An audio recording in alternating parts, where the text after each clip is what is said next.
संसार में जो कुछ भी है,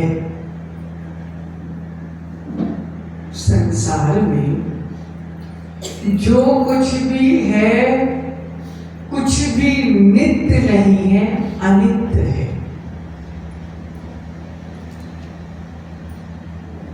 संसार में जो कुछ भी है सब अनित्य है, सब परिवर्तनशील है।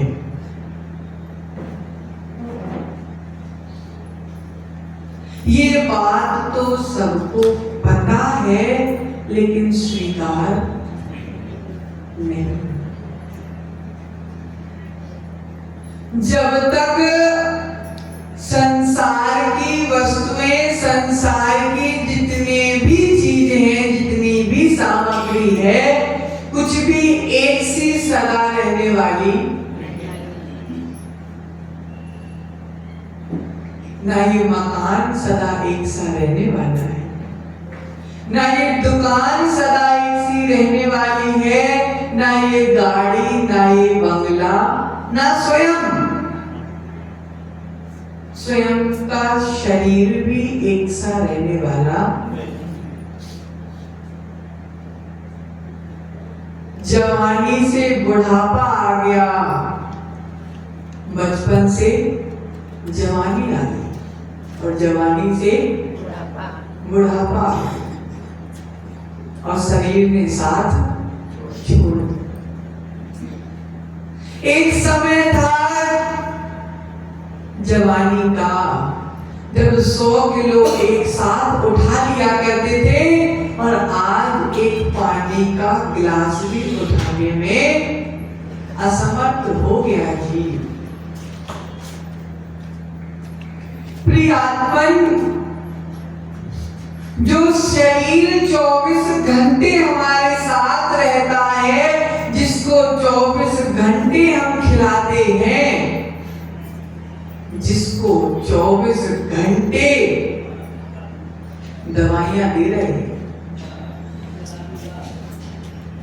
जिसको दिन में 4 बार नहा रहे हैं, घिस के नहा रहे हैं, ब्रांडेड साबुन लगा रहे हैं मेरा भैया, ब्रांडेड शैम्पू लगा रहे हैं, प्यारे प्यारे परफ्यूम लगा रहे हैं, लेकिन ध्यान रखना अंत समय में शरीर भी साथ देने वाला नहीं। हमें गुरूर किस बात का है, हमको अभिमान किस बात का है, जो 24 घंटे शरीर हमारे साथ रहता है, जब वह हमारा नहीं हो पाया तो संसार की कौन सी वस्तु हमारी हो पाएगी।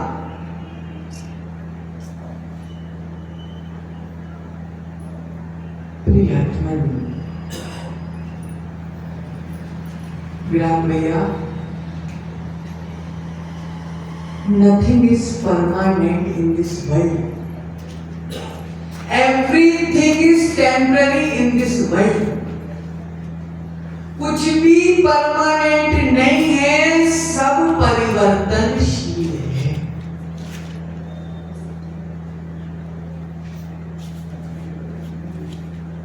संसार की असारता क्या होती है, संसार की नश्वरता क्या होती है, इसका विचार करना ही अनित्य भावना है।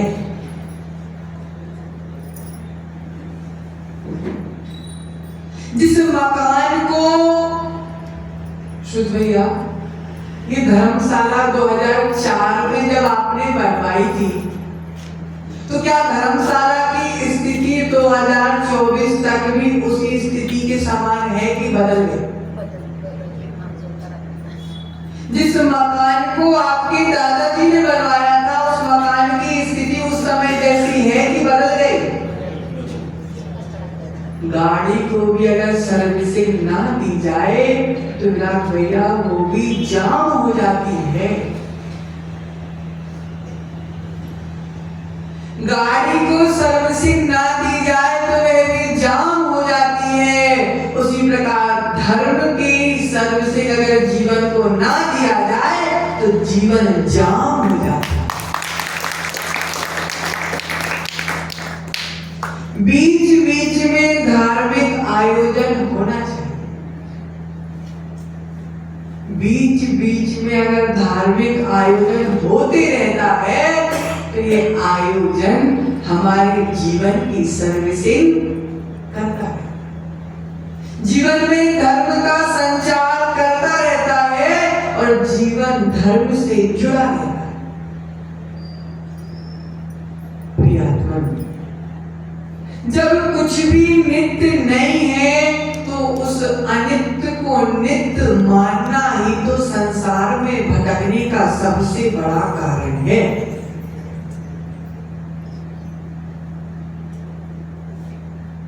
नीलेश भैया, सूर्य का उदय हुआ है,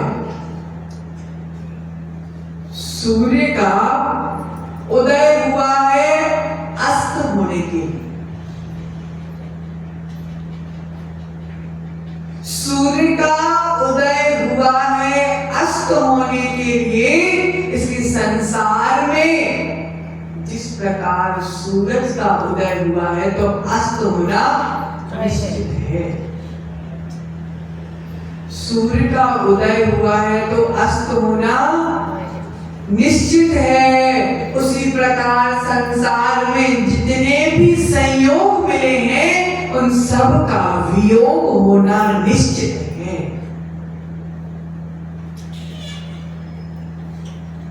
अगर संयोग का वियोग होना निश्चित है तो वियोग होने पर हम दुखी क्यों होते हैं?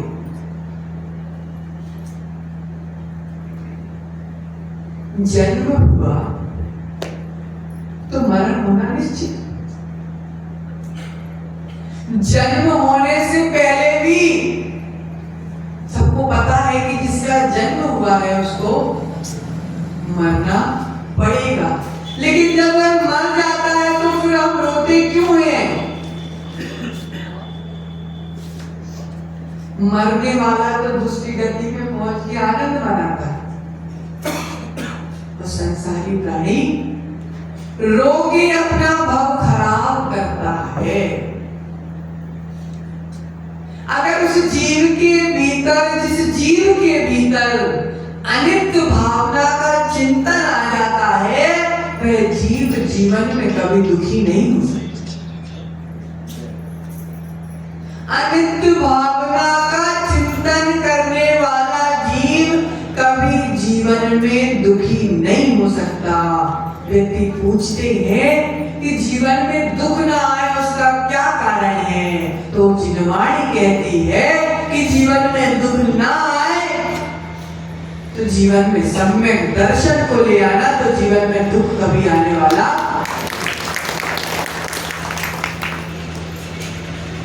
क्योंकि अनित्य भावना जिसके भीतर आ जाती है, अनित्य भावना का चिंतन जिसके भीतर आ जाता है, उसके भीतर ज्ञान आ जाता है, उसके भीतर सम्यक ज्ञान आ जाता है, उसके भीतर यथार्थ का बोध हो जाता है, और जिसको यथार्थ का बोध हो गया वह जीव जीवन में दुखी हो ही नहीं सकता।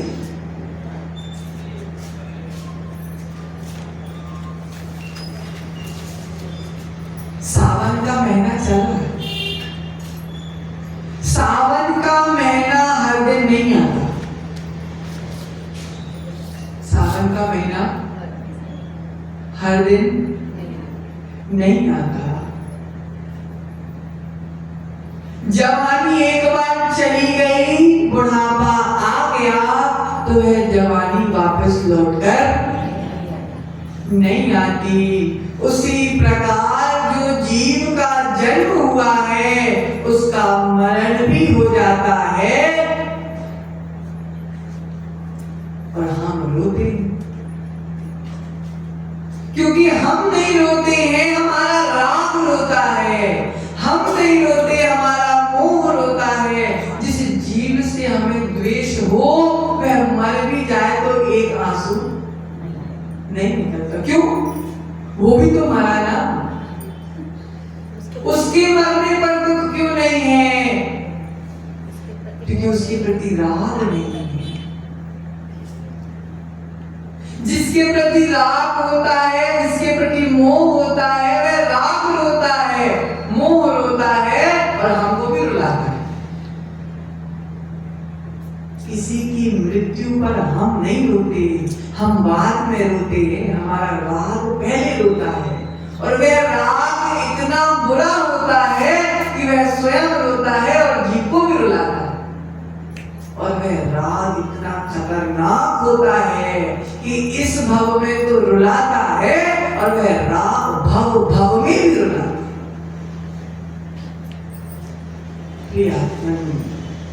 सब दिन एक से नहीं होते।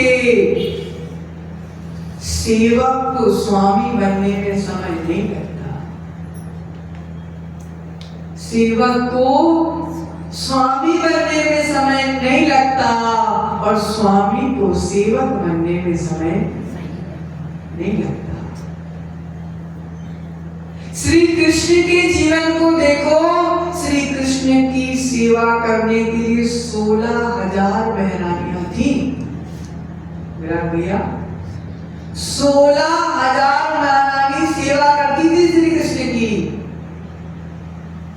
लेकिन जब श्री कृष्ण का जन्म हुआ था तो एक भी व्यक्ति थाली बजाने भी नहीं आया था।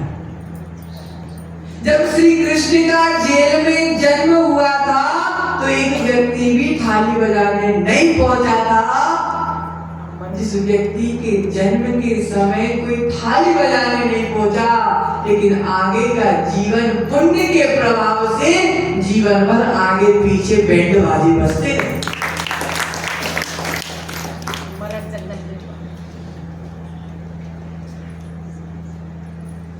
जन्म जेल में हुआ था और जीवन महलों में बीता।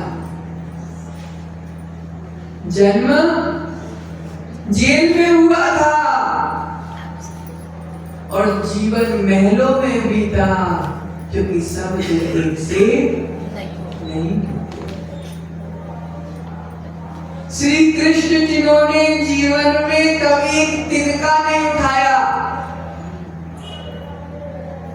जिन्होंने जीवन में एक तिनका नहीं उठाया, अंत में जंगल में चिल्लाते रह गए कि हे बलराम, प्यास लगी है, पानी ले आ।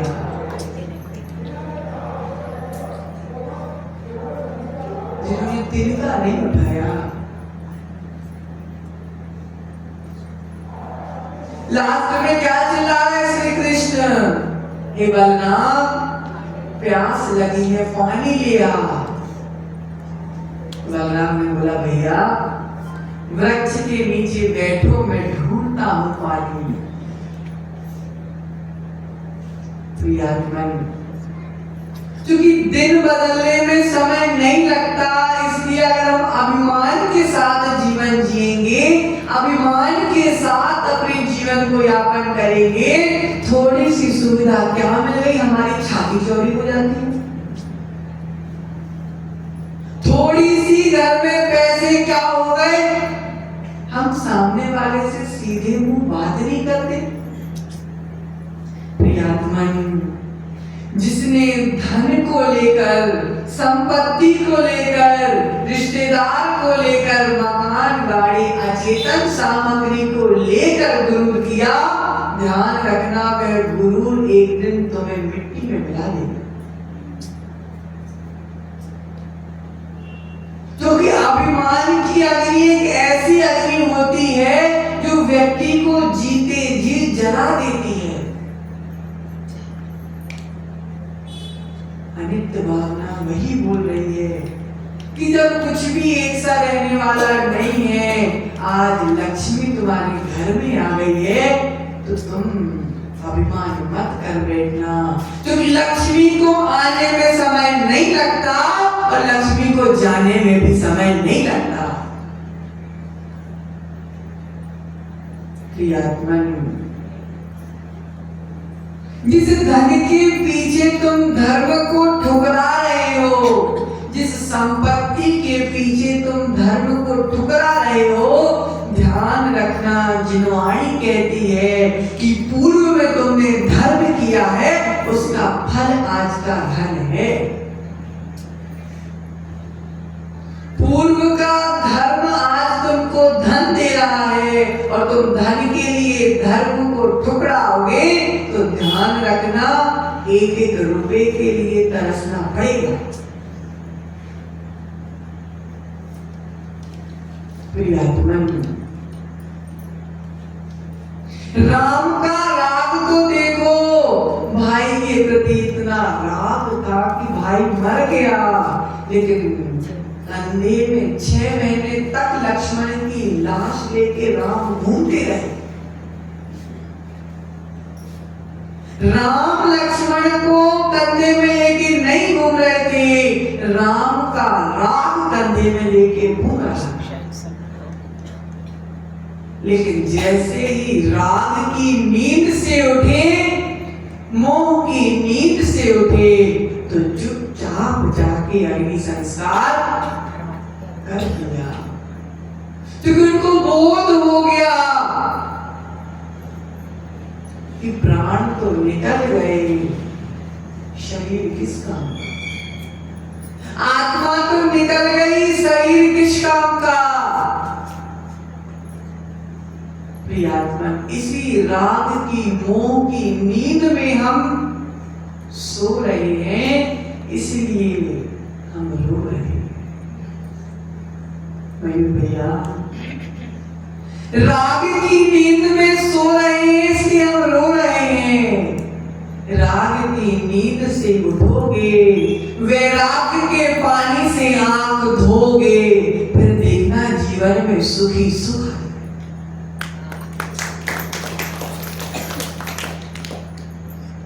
राग की नींद से उठकर वैराग के पानी से आंख धोना है, तब कहीं जाकर हम कुछ काम कर पाएंगे। अगर नींद में रह गए तो सोते सोते ही निकल गई सारी जिंदगी, और बोझा ढोते ही निकल गई सारी जिंदगी।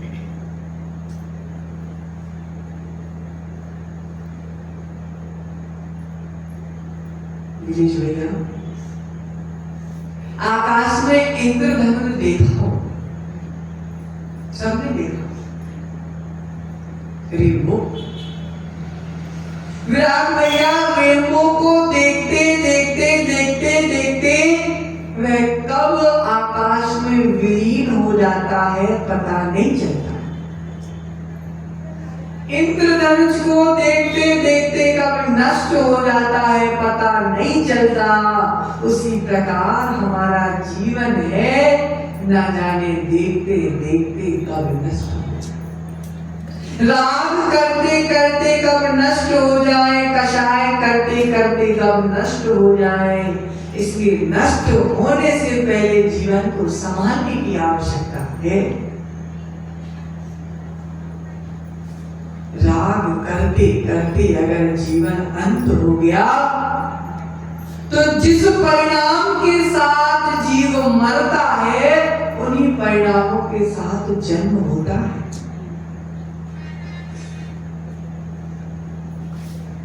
और अगर दूसरे की राग मरते मरते भी मन में क्या चल रहा है कि वह जमीन का बंटवारा नहीं हुआ।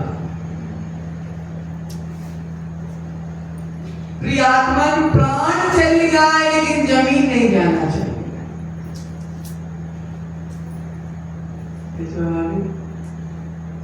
प्राण चली जाए लेकिन जमीन नहीं जाना चाहिए। प्रियात्मन, आज संकल्प ले लेना प्रतिभा भाभी कि जीवन खत्म होने से पहले सारी जिम्मेदारियों को खत्म कर देना। जीवन खत्म होने से पहले जिम्मेदारी को खत्म कर देना, तभी सुमरण कर पाओगे, नहीं तो कुमरण करके भाव भाव में भटकना पड़ेगा।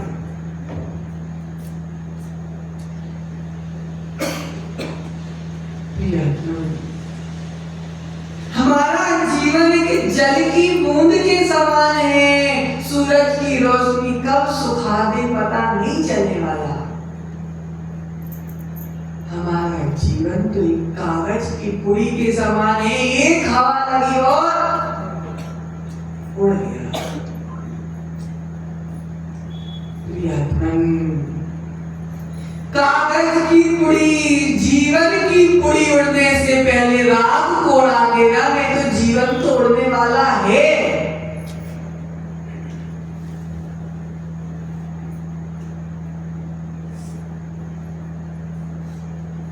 संयोग हुआ है तो वियोग होना निश्चित है। इसलिए जिस प्रकार संयोग को स्वीकार किया जाता है उसी प्रकार वियोग को भी स्वीकार करना पड़ेगा।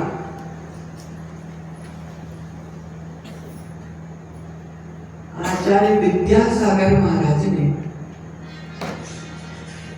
जन कल्याण के लिए इतनी प्रतिभा स्त्री बनवा गए, इतने हथकरघा खुलवा गए, इतने सुंदर सुंदर बड़े बड़े मंदिर बनवा गए, इतने सारे जीवों को मोक्ष मार्ग पर लगा गए। जब प्राण निकले तो साथ में कुछ लेके नहीं गए। एक भी प्रतिभा स्त्री साथ में लेके नहीं गए। 500 शिष्यों की दीक्षा दी, इतनी ब्रह्मचारियां, इतने ब्रह्मचारी एक भी साथ में लेके नहीं गए। साथ में लेके गए तो अपनी साधना लेके गए, अपनी तपस्या लेके गए, अपना संयम लेके गए। विराट सागर जी चले गए, विराट सागर जी चले गए। साथ में क्या लेके गए? अपनी त्याग और अपनी तपस्या लेके गए। सब रोते रह गए, लेकिन वे तो चले गए। आने वाले को कोई रोक नहीं सकता, जाने वाले को कोई रोक नहीं सकता। अगर रोक सकता है तो अपने राग को रोक सकता है, अपने मोह को रोक सकता है। प्रियात्मन, आचार्य विद्यासागर जी के जीवन को देखिए, आचार्य विराट सागर जी को देखिए। आचार्य विराट सागर जी मात्र 61 वर्ष की उम्र में संलीना हो गए। मात्र 61 वर्ष की उम्र में संलीना हो गई। उसका गम है तो, लेकिन दूसरी ओर से देखा जाए मेरा भैया, 61 साल की उम्र में प्राण निकल गया, उसका महत्व नहीं है। लेकिन उन्हें 61 साल की उम्र में 40 साल की दीक्षा का पालन किया, उसका महत्व।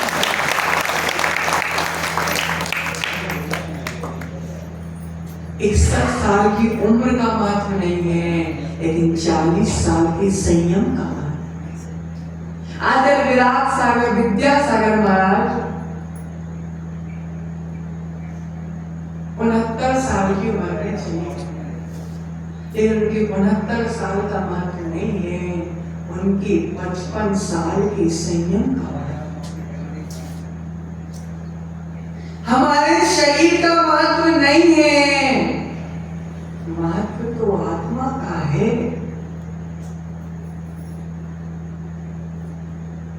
जो संस्कार एक बार आत्मा को मिल गए, एक बार संस्कार जो बैठ गए, वह संस्कार आगे भी काम आते हैं।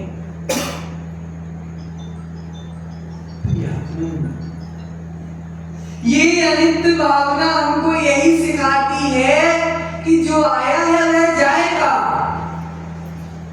ना साथ में कुछ लेकर आया था, ना साथ में कुछ लेकर जाएगा। सोना चांदी रुपया पैसा सब धरा का धरा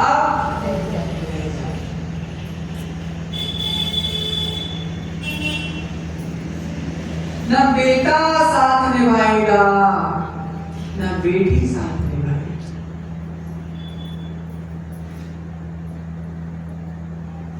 दल बल देवी देवता, माता पिता परिवार मर की बिरिया जीत को कोई न राखन। कितने भी मंत्र कर लेना, कितने भी तंत्र कर लेना, जब आयु खत्म हो जाएगी तो कोई नहीं रोक पाएगा, कोई नहीं रोक पाने वाला। प्रियात्मन, कोई व्यक्ति किसी को नहीं मानता, वे व्यक्ति उसके कारण मर गया, वे व्यक्ति उसके कारण मर गया। प्रियात्मन जिनवाणी कहती है कि कोई व्यक्ति किसी को नहीं मारता, आयु कर्म का क्षय हो जाता है तो व्यक्ति मर जाता है। निमित्त कुछ भी बने, लेकिन उपादान तो खुद का। अनित्य भावना यही सिखा रही है कि ये सांसारिक सुख शाश्वत नहीं है, शाश्वत तो मात्र मेरी भगवान आत्मा, शाश्वत तो मात्र ज्ञानोपयोग और दर्शनोपयोग है।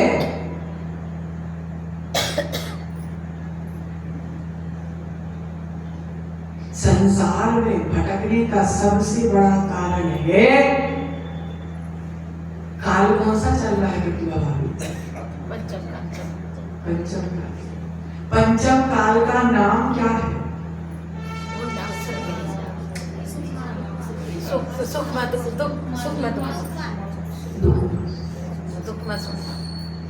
जब पंचम काल में आचार्यों ने पहले लिख दिया कि काल में अत्यंत दुख रहेगा, भैया आचार्यों ने जिनवाणी पे पहले लिख दिया कि काल में दुख रहेगा, और इस दुखित काल में, इस दुखमा काल में, इस दुख के काल में जो सुख ढूंढ रहा है वह सबसे बड़ा दुख का कारण है।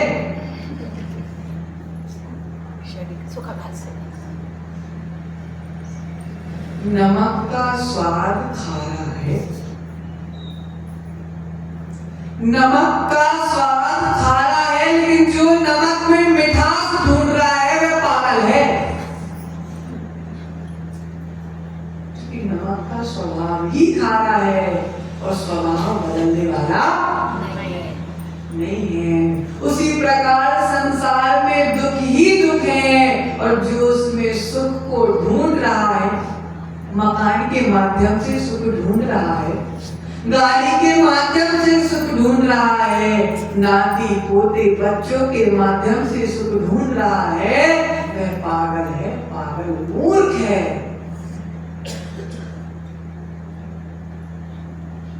अनित्य भावना यही सिखा रही है कि संसार की असारता को समझो, संसार की नश्वरता को समझो, उसका चिंतन करो, उसको मनन करो, उसको जीवन में लाओ कि हम सोच क्या रहे हैं, हम कर क्या रहे हैं और हो क्या रहा। मेरा भैया, हम कर क्या रहे हैं और हो क्या रहा है।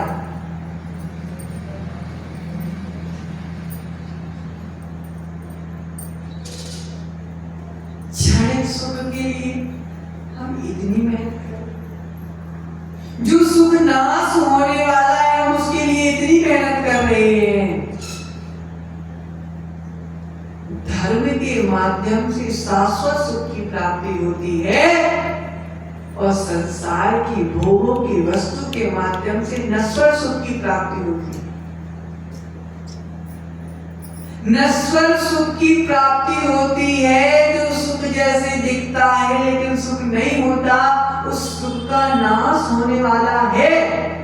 और धर्म के माध्यम से जिस सुख की प्राप्ति होती है वह नाश होने वाला नहीं है, लेकिन हम नश्वर सुख के लिए 23 घंटे और शाश्वत सुख के लिए 1 घंटा तो ज्यादा बोल दिया, 15 मिनट भी मुश्किल से। 15 मिनट के धर्म में भी दुकान खींचती है, रसोई खींचती है। प्रियात्मन, हमको दुकान की ओर नहीं खींचना है, हमको दुकान की ओर नहीं खींचना है, हमको तो सिद्ध शिला की ओर खींचना है।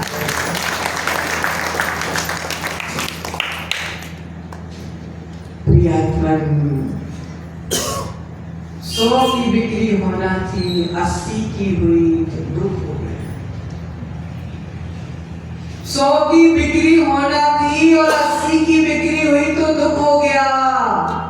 ये दुख, नरकों के दुख के सामने दुख की क्या वैल्यू, हाथी के सामने चींटी की क्या वैल्यू, संसारिक दुख के, नरक के दुख के सामने संसार के दुख की क्या वैल्यू।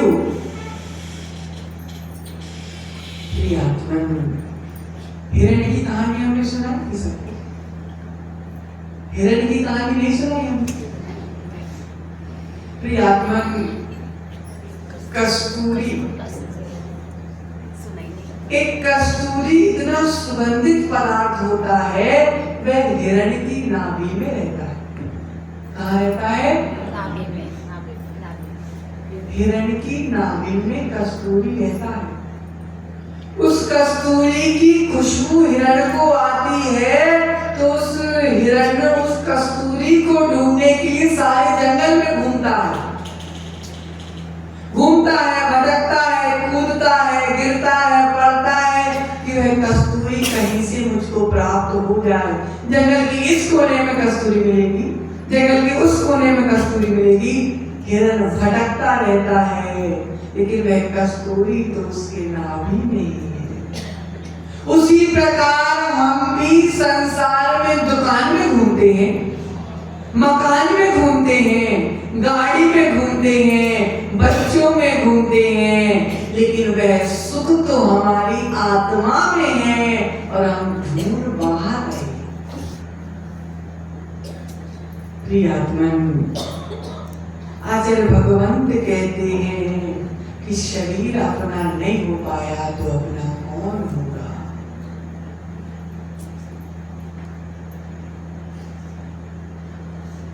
ये जो सगापन, रिश्तेदारों के प्रति जो सगापन है ये भी संसार में घुमाएगा और रिश्तेदारों के प्रति जो शत्रुता है वह भी संसार में घुमाएगा। समाज को दो टुकड़ों में बांट दिया। अगर एक पक्ष का दूसरे पक्ष के प्रति राग होगा तो भी संसार का कारण है, और अगर एक पक्ष का दूसरे पक्ष के प्रति द्वेष होगा तो भी संसार का कारण है। क्योंकि राग भी संसार का कारण है, द्वेष भी संसार का कारण है। राग भी कर्मों का बंध करता है और द्वेष भी कर्मों का बंध करता है। प्रियात्मन, समय हो गया। अनित्य भावना यही कहती है कि सब कुछ हमारे पास तो है लेकिन वास्तव में हमारा कुछ भी नहीं है, सबका संयोग है। मयूर पल्लवी का संयोग बस है और वियोग होना भी निश्चित है। मम्मी का पापा का संयोग है, वियोग होना निश्चित है। इसलिए संयोग के समय भूल मत जाना और वियोग के समय भूल मत जाना, क्योंकि संयोग में अगर भूलोगे तो भी कर्म का बंध करोगे और अगर वियोग में भूलोगे तो भी कर्म का बंद करोगे। सुख में भूलना नहीं है और दुख में भूलना नहीं है, तभी हम अपने जीवन को सार्थक कर पाएंगे। इसी मंगल भावना के साथ परम पूजनीय आचार्य भगवंत विभव सागर मुनि महाराज की अहिंसा में विश्व जैन धर्म की